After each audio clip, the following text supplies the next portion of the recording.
Welcome to the Healthcare IT Today CIO podcast. I'm John Lynn, the founder and chief editor at Healthcare IT Today, and I'm excited to bring you the most practical healthcare CIO insights and perspectives. We know your job is challenging and we want to help you be more successful. And our guest today is Dr. Yolanda VanRiel. She is the associate professor and department chair of nursing at North Carolina Central University. Welcome, Yolanda. Thank you, Mr. Lynn. Thank you for having me. Yeah, Mr. Lynn, that sounds like my teacher talking to me. That's awesome. But I think it's great we're having a nurse on because nursing is so important to healthcare, and a lot of CIOs probably don't understand some of this perspective.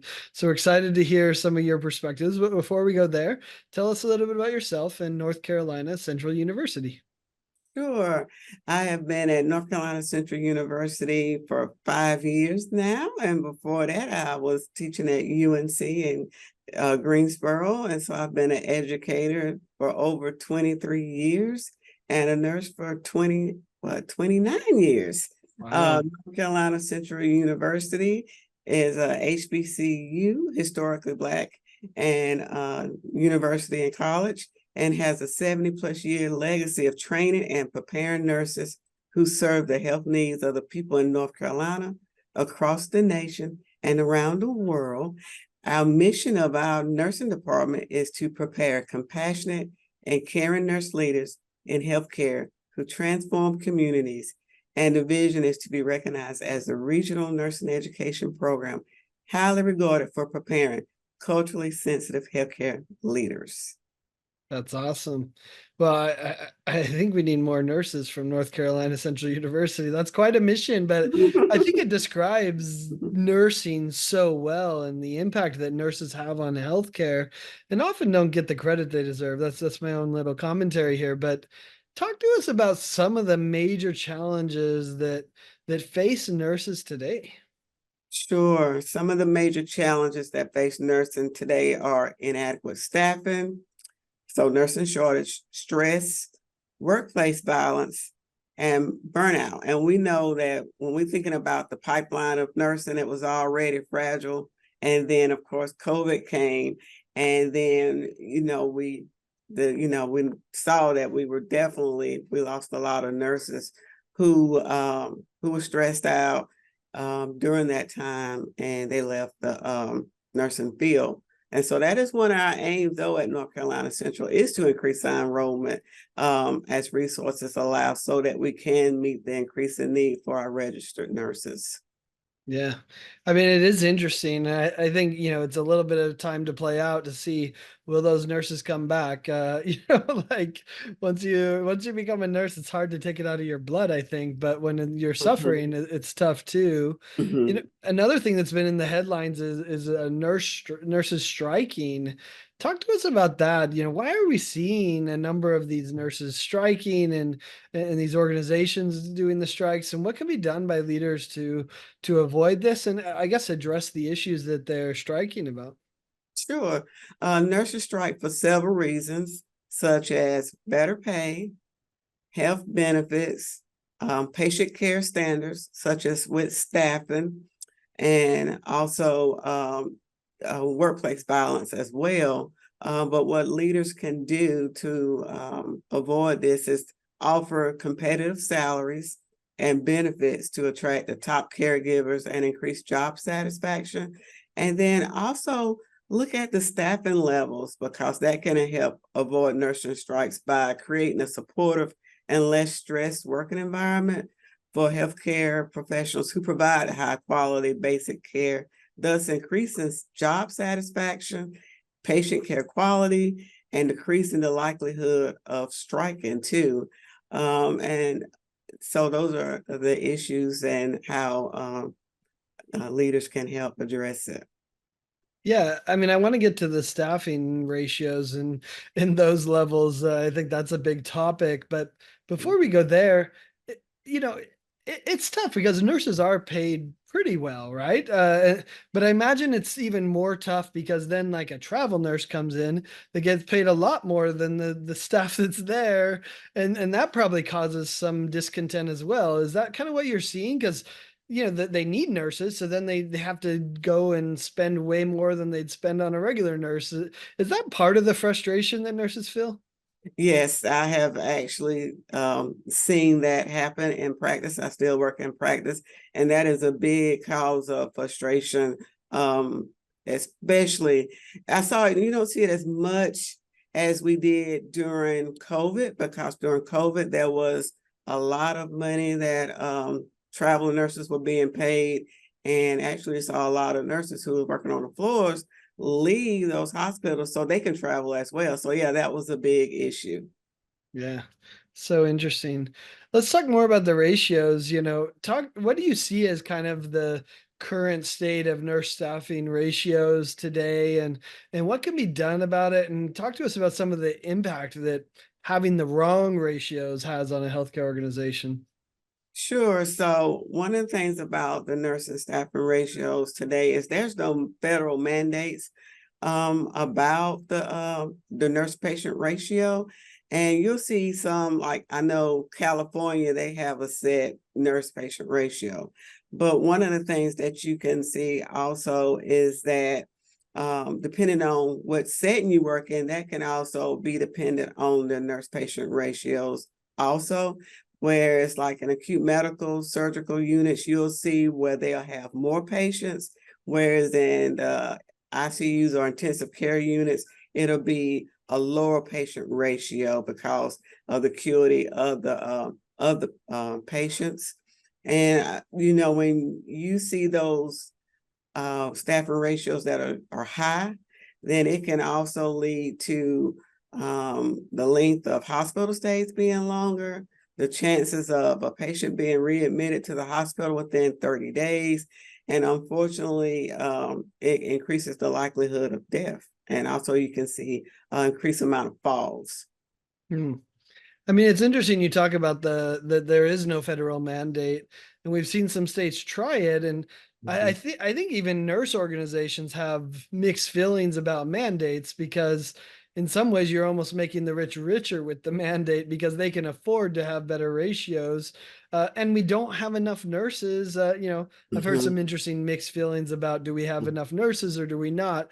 But like, if you can't get that many nurses to your rural clinic that is barely has any margin, if you had a mandate, then that mean that healthcare organization has to shut down, right? So there is a tough challenge with this mandates, right? It What have really you seen there? is. Yeah, I agree with you. It really is tough with these mandates. Also what I've seen is some hospitals where, on day shift and night shift, there was also a different in nurse staffing ratio, where you seeing some of the ratios on the day shift actually increasing because of the staffing shortage. Well, it seems like if I'm a CEO or if I'm a CIO, I would want to solve this ratio problem, because now as we shift to value-based care, as we have to reduce hospital readmissions, we want lower length of stays, et cetera. Like, not having the right ratio means not only do you not have enough people to do the care right, but you're also burning out the staff that are there because they don't have the right ratios. Is that what you see in your work there? Yes, that's exactly what I see. And I see also leadership, coming up with creative ways for staffing as well. Some are starting to look at, okay, we got these nursing students. What kind of program can we have for nursing students to come into the hospital? Not only will they get that experience from when they start working, but they can also help with the staffing issues as well. That's interesting. That's a creative solution. Well, let's talk about technology and maybe some of the ways it helps and possibly hurts, depending on how it's done, right? Mhm. I think the one that pops out to me is virtual nursing. It seems like with a lot of the tech companies that we work with on healthcare IT today, seeing virtual nursing as a way to help some of these issues. Why haven't we seen the virtual nursing embraced more broadly? And do you see virtual nursing as a way to address some of the burnout and the staffing issues that we talked about? So yeah, so I will address the second part of that about the virtual nursing impact, and how it can help out with some of these issues, because it is a promising solution.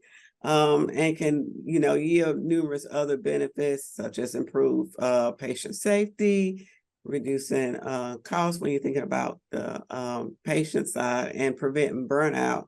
And it can optimize those resources. It provides an access to a larger pool of nursing talent without the geographic limitations of traditional hiring. So allowing those practices to fill staffing gaps more effectively. And so they can monitor those patients for safety risk. For example, if a patient has a high risk for falls, they can let you know, they can alert the on-site team, hey, you need to go in and check on this patient and prevent that injury. So that's one way it can help, but also detect early signs of deteriorating health conditions. So allowing the staff to come in and say, okay, let me go a little bit further with this. And it can ease the workloads for the on-site. And then I would say, why hasn't it been embraced? Because it's new, for one thing. Also, you have to trust that the people that you have that are virtual are, their skills for that position. So it involves a lot of trust and transparency, because the virtual nursing, I've seen it two ways, where it might be at the same hospital facility, but it might be at a different building, or it might be in a different state. So that's where you get into the trust. Also, when you're implementing it, it requires a financial commitment, purchasing the equipment, the cameras, the speakers. So that can be one. And then you got to get staff buy-in. So I think probably when you look at all of that, that can affect it as well, because then you not only got to get staff buy-in, but you got to get them trained. One of the ways that I've seen this done is by gradually testing it out, okay, we'll use it on this unit first, and then we'll see how they do, and then we can, open it up to other areas as well. Yeah. I mean, I just think of one that I just saw Caregility announce AI at the edge for virtual nursing. And I think they actually keep the nurse in the clinic, but they're, doing virtual sitting across 16 patients all at once, which you're like, imagine a nurse in a physical environment without the virtual trying to monitor 16 patients. Like you can't do it. But they Right. have cameras in every room with AI monitoring for movement so that it can attract their attention if there is movement. Of course, if they're just laying there, you can't. And then to your point, if you start hitting vital signs and deterioration, we're just at the start of this, huh? I think so. You're right. Yeah, interesting. Mhm. How about other ways that nurses have been impacted for, like I said, good or even bad by the technology that's been implemented by healthcare organizations? I would say that I remember when I started nursing, I know a lot of people say, I remember when I started nursing, it was on, everything was pen and paper. You wrote out you wrote out everything.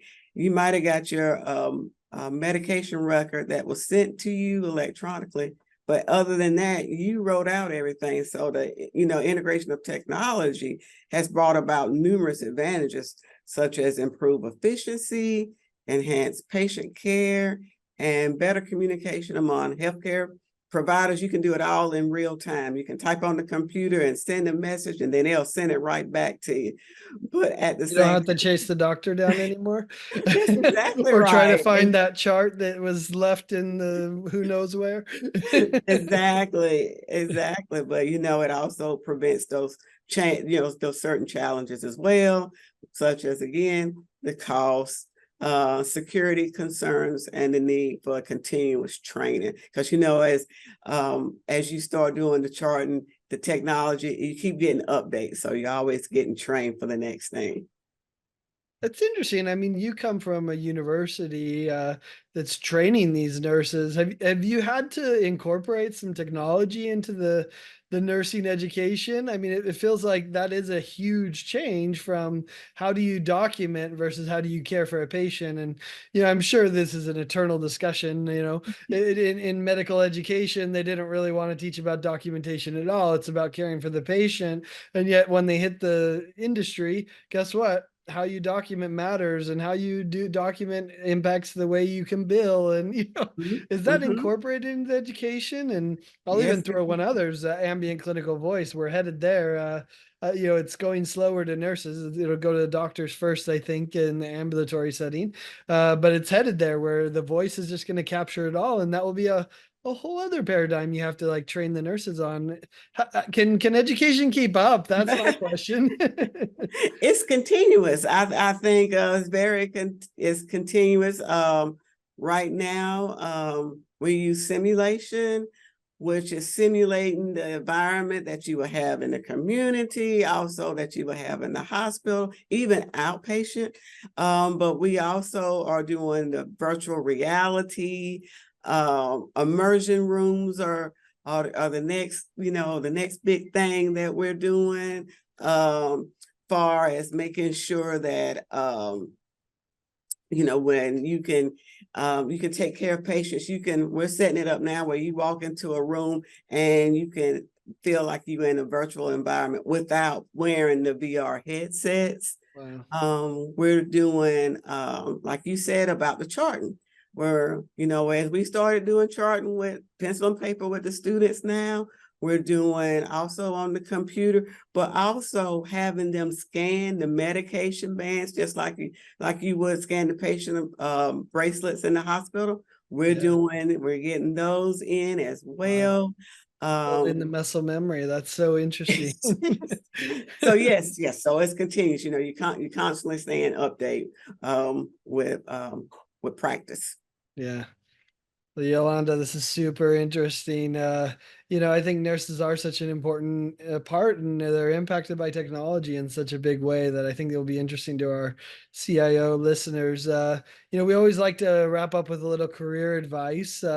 What advice would you give to a nurse in the industry today? Maybe someone who's entering it, and what would you tell them? Okay, one, I would tell them, in order to take care of your patients, you need to take care of yourself. So self-care, prioritize your health, your well-being. That way, make sure you get enough sleep, eat well, exercise, and also make time for your family and friends and some hobbies, because that can help you avoid burnout and keep you passionate. But also, don't let fear hold you back. With each opportunity, you learn so much. Now, I worked at the same hospital, but in different areas in the hospital. Now I'm in education, so there's many areas that you can work in. Never stop learning and do your best each and every day, and embrace technology. It's here. I love it. Well, and like you said, there are a lot of opportunities. We see a lot of nurses going into technology, nurse informatics, and there's just a plethora of options now for nurses, not just being at the bedside. I think that's awesome. Well, Yolanda, I appreciate you taking time to talk with us and share these insights and perspectives about the challenges nurses face and what we can do to help address them. And thanks everyone for watching and listening. If you want to find more great healthcare IT content like this, be sure to check it out at healthcareittoday.com or search for the CIO podcast by Healthcare IT Today on your favorite podcasting applications. Thanks, Yolanda. Thank you.